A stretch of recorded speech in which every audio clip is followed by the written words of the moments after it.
nantinya kita akan membahas terkait dengan definisi, tujuan, dan juga macam dari psikologi pemasaran efektif itu sendiri. Nah, yang pertama yaitu terkait dengan definisi dari psikologi pemasaran efektif itu sendiri.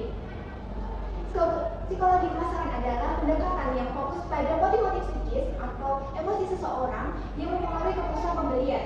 Jadi, pendekatan ini memanfaatkan emosi atau psikis dari seseorang untuk dapat membeli sebuah produk atau jasa yang kita tawarkan, seperti itu.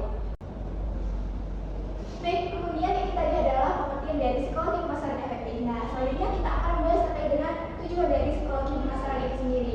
Yang pertama yaitu dengan mempengaruhi keputusan pembelian. Jadi, tujuan yang pertama ini itu supaya pelanggan itu dapat terdorong untuk membeli produk atau jasa yang kita tawarkan. Jadi, dengan adanya psikologi pemasaran yang efektif ini dapat mempengaruhi keputusan pembelian dari pelanggan. Yang kedua yaitu membangun loyalitas pelanggan. Jadi, supaya pelanggan itu dapat tetap setia pada produk yang kita tawarkan dan juga tidak berpindah pada produk lain, itu dapat menggunakan psikologi pemasaran ini. Itu adalah salah satu tujuannya. Yang ketiga yaitu meningkatkan kepercayaan pelanggan. Jadi supaya pelanggan itu merasa yakin bahwa produk ini itu layak untuk mereka beli, itu dapat kita gunakan psikologi pemasaran ini. Yang keempat yaitu dengan meningkatkan konversi penjualan. Jadi tujuan utama dari psikologi pemasaran efektif sendiri itu sebenarnya untuk meningkatkan konversi penjualan kita. Dengan adanya psikologi pemasaran ini, otomatis penjualan kita nantinya akan meningkat seiring dengan masifnya pemasaran yang kita lakukan. Kemudian kita akan berpindah pada macam-macam psikologi pemasaran. Yang pertama yaitu charm pricing atau harga pesona. Nah, strategi ini menetapkan harga psikologis dengan menggunakan angka 9 atau 99 di akhir harga untuk menciptakan ilusi harga yang lebih rendah. Nah, ini nanti akan kita bahas di slide yang berikutnya. Yang kedua yaitu scarcity atau kelangkaan. Strategi pemasaran ini memanfaatkan prinsip atau prinsip kelangkaan atau keterbatasan untuk mendorong konsumen membeli produk atau jasa yang kita tawarkan. Kemudian juga ada social proof, yaitu bukti sosial. Strategi ini memanfaatkan kecenderungan psikologis orang untuk mengikuti tindakan atau keputusan orang lain. Yang selanjutnya yaitu ada decoy effect atau efek umpan. Nah, strategi pemasaran ini itu menambahkan satu pilihan produk yang memang sengaja ditambahkan untuk membuat produk lain itu terlihat lebih menarik atau lebih unggul, seperti itu. Kemudian ada avoid effect atau efek jerman. Nah, strategi pemasaran ini itu menetapkan harga yang digunakan itu sebagai acuan awal atau patokan ketika konsumen itu akan membuat keputusan untuk membeli. Nah,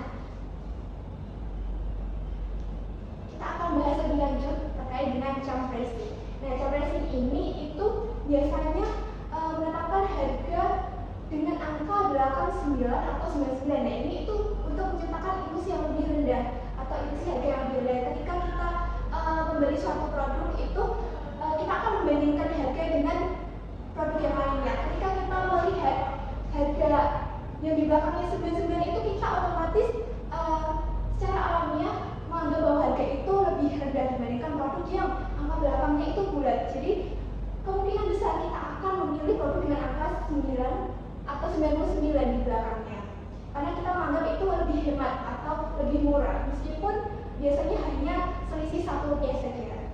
Kemudian kita akan berlanjut pada pembahasan scarcity atau kelangkaan. Nah, scarcity ini dibagi menjadi 4, yaitu yang pertama adalah limited quantity atau keterbatasan stok. Kemudian ada limited time, itu keterbatasan waktu.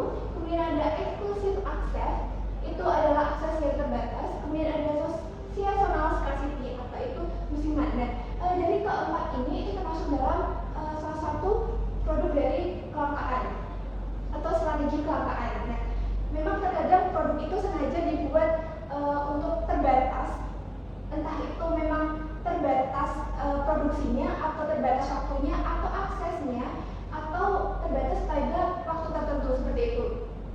Jadi karena manusia pada dasarnya itu menghargai suatu produk yang memang sulit didapat, makanya strategi ini bisa jadi salah satu pilihan yang efektif untuk kita memasarkan suatu produk atau jasa. Kemudian kita akan lanjut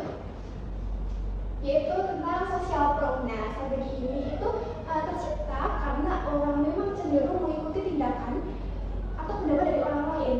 Jadi di sini ada beberapa contoh penerapan dari social proof itu sendiri. Yang pertama yaitu testimoni pelanggan. Yang kedua ada ulasan. Kemudian ada jumlah pelanggan atau pengguna. Kemudian ada dukungan dari tokoh terkenal atau influencer. Kemudian ada sertifikasi atau penghargaan. Nah, biasanya kita menjumpai ini di media sosial. Jadi kebanyakan dari perusahaan itu menggunakan salah satu strategi pemasaran ini untuk meningkatkan penjualan mereka. Mereka dapat bekerja sama dengan influencer atau orang-orang yang sengaja dibayar ataupun dimanfaatkan untuk bisa menaikkan penjualan. Seperti ada testimoni atau ulasan produk, kemudian juga ada pemasaran masif melalui influencer. Kemudian ada juga encoding effect. Nah, ini tuh adalah efek shortcut. Jadi strategi ini itu memanfaatkan kecenderungan alami manusia untuk bergantung pada informasi pertama saat membuat keputusan. Maksudnya itu adalah ketika kita melihat bahwa harga yang sebenarnya atau harga awal patokannya itu adalah semisal $1.080. Nah, di sini karena terdapat diskon 40%, jadi kita menganggap bahwa produk ini tuh lebih murah. Seperti yang ada di gambar ini, bahwa kita menganggap kalau diskon bahwa produk ini itu sedang diskon karena harga pertamanya itu adalah $1.080. Seperti itu. Kemudian ada decoy effect atau efek umpan.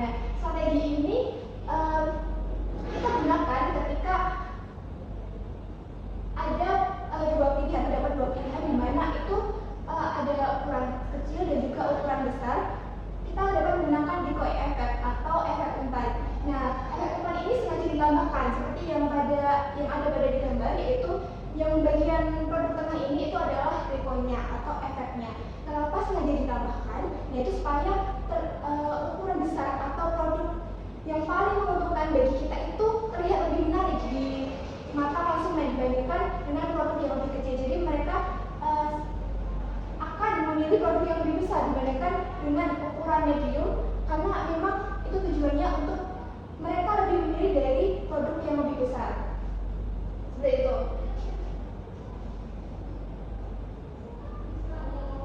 Nah, karena kita tadi sudah membahas beberapa macam dari psikologi, contoh psikologi pemasaran efektif, saya akan memberikan kesimpulan. Kesimpulannya adalah bahwa memang terdapat banyak sekali strategi pemasaran efektif yang dapat digunakan oleh perusahaan. Namun, dari perusahaan itu sendiri dapat menyesuaikan strategi yang cocok atau sesuai untuk digunakan oleh perusahaan mereka. Jadi, dari perusahaan perlu meneliti lebih lanjut dengan cara menerapkan beberapa strategi ini dan mengkaji ulang atau meneliti hasilnya apakah memang strategi itu dapat efektif untuk digunakan oleh suatu perusahaan. Dan itu saja yang dapat saya sampaikan. Terima kasih banyak saya ucapkan kepada yang telah bersedia mendengarkan